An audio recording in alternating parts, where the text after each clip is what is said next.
Hi, my name is Alan from Alan Way Property. Welcome back to my YouTube channel. In today's video, we will be talking about the proximity to popular primary schools to property prices. I know many Singaporeans are obsessed with buying a property near a good school. This is to give their child a head start in life. Whether you like it or not, to be within the 1 km mark to a popular school will give your property an added advantage against others. We will be visiting 3 towns mainly within the central part of Singapore. We will be exploring the correlation between schools against property price over 10 years. This will give us a better understanding if it is really worthwhile buying a property near a school. With that, let's head over to the discussion.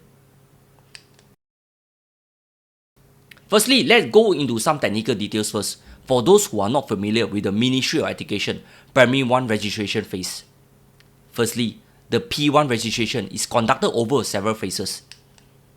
P1 to 2C supplementary apply to children who are Singapore citizens and permanent residents.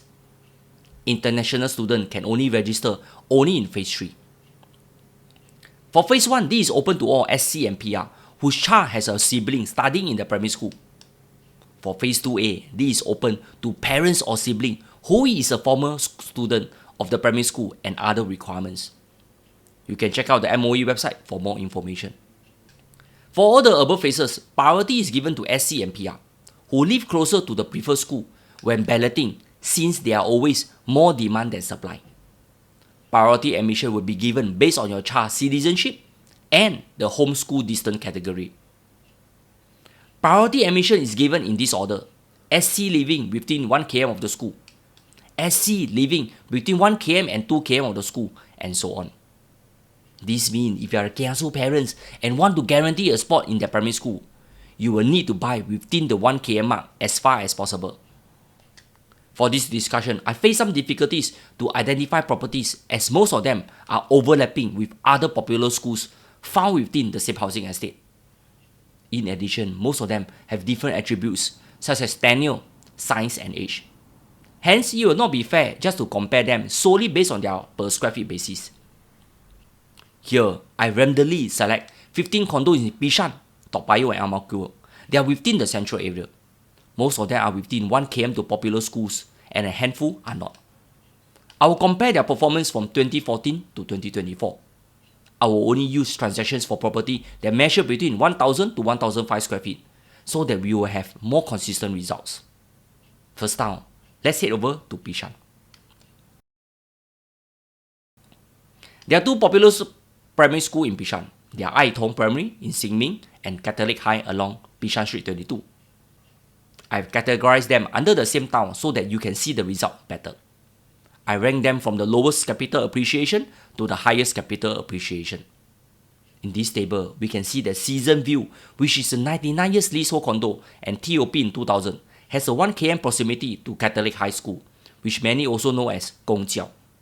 It has so far appreciated by 34% since 2014. As for Thomson Grant, it appreciated by 38% even though it is near 2 top schools, Ai Tong and CHIJ St. Nicholas Girls. As for Bishan 8, which is opposite Bishan MRT station, fell 41% over the past 10 years. What surprised me was Bishan Point, Clover by the Park, and the gardens at Bishan. They have all appreciated between 57% to 60% during the same period. Why is that so? Here, do you want to make a guess? The next town I will be covering is Toa Payoh. Travista is the 99 years leasehold condo that TOP in 2011. It is within 1 km to CHIJ Toa Payoh and Pei Chun Primary. Surprisingly, it only managed to see a 33% appreciation over the years. As for the 99 years Orlando Towers, which is slightly older and TOP in 1997, fell 45%. Trellis Towers, which was developed by CDL and is on freehold tenure, achieved a 46% return. Interesting, right? A 99 years condo and a freehold condo almost have the same return. This means freehold will outperform 99 years is not always true. Here, can we see any correlation between the proximity to primary schools and prices? Well, the answer is no at these junctions, since all of them are near at least one primary school. Then what about GEM residents? I've omitted GEM residents as TOP only in 2019. This means it has insufficient data to compare with. Then what about Sky 11? Most of the units are big format units that range from 2002 to 2008 square feet. I call them the bungalow apartment in the sky. Have you noticed that there are not many condos in Toa Payoh itself? With a growing middle class and $1 million HDB flats within the town itself. What will all these HDB upgraders be buying if they die want to live in Toa Payoh? The imbalance between the demand and supply of private condos in Toa Payoh town only mean one thing. Prices of condo in this town will only go up. What does it mean for CDL upcoming new launch in Toa Payoh? Will it be the next blockbuster launch instead?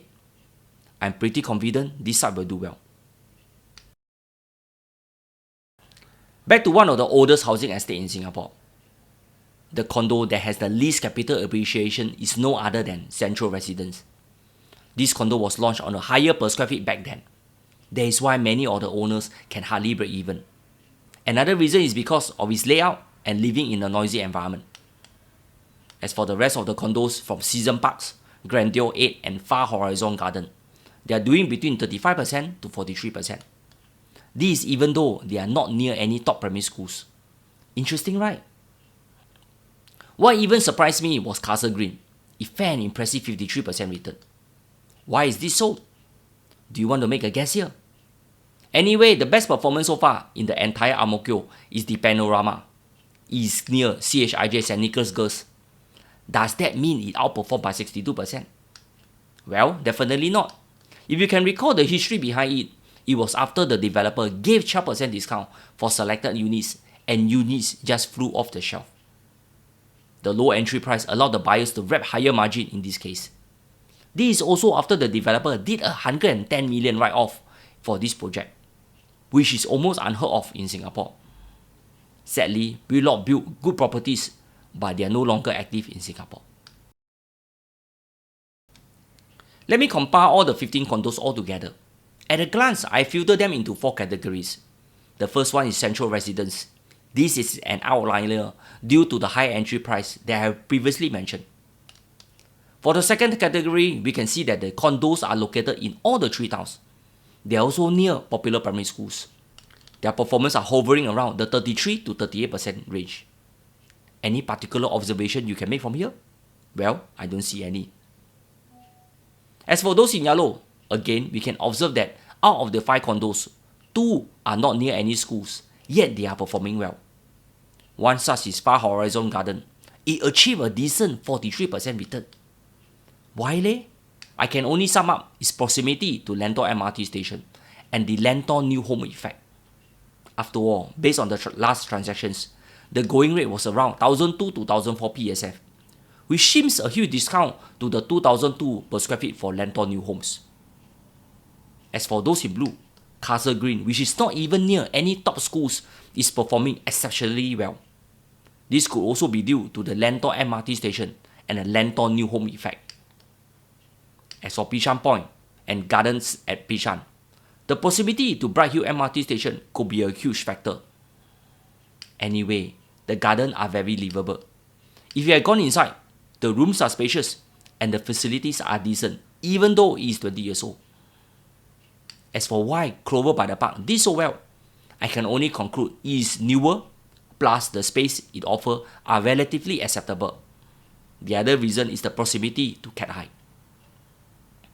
But most importantly, we don't see any strong correlation between popular schools on property prices. In fact, their performance are influenced by external factors such as new homes and new MRT station. Another reason could be some of these condos are better managed and maintained. They are also more spacious and more livable. Don't mind if I share some of my parting thoughts on enrolling your children into popular primary schools. I know, in highly competitive education system in Singapore, most parents will want their children to do well in life. We will not spare to enroll them into top primary schools, give them the best tuition, send them for extra CCA, and so on. However, there is something glaring that I experienced in my observation. Some of these children can excel in exam and do well in the CCA that their parents ask them to do. If they enjoy it, then that is good. but I realize some are doing it for the sake of their parents. They don't even enjoy it. Sadly, the parents are using their children's performance like their trophy. There is this saying, 孩子是家长的挡箭牌吗？还是家长是孩子们真正在寻找的挡箭牌？ Here, I have seen many cases where the children can't wait to escape from the clutches of their eager parents. They proceed to move out of the family home and live on their own. So next time, for parents who say they have si gina, go think about it. Do you have a part to play too? On another note, I'm sure many parents cannot afford to send their children to these popular schools. Should you be disheartened that your children don't stand a chance in life? Let me share with you a real story. My story. I always want my girl to be enrolled in my alumni, Bukit Panjang Government High School. Unfortunately, her result didn't make the cut, and she was not selected through the direct school admission or DSA through her CCA. In the end, she went to a neighborhood secondary school. Since the competition is not so intense, she was selected to play for the school in a CCA. In addition, she was also nominated as the class chairperson by her classmate due to her better grades and the DSA admission. If she was enrolled into a top school, I think she can only sit on the bench most of the time. Becoming a class chairperson is almost impossible due to the competitions. That is why in our former PM Lee May Day rally speech, he said, every school is a good school. So when we say that every school is a good school, that is a good slogan. In Singapore, unlike in other countries, your postal code does not determine your destiny.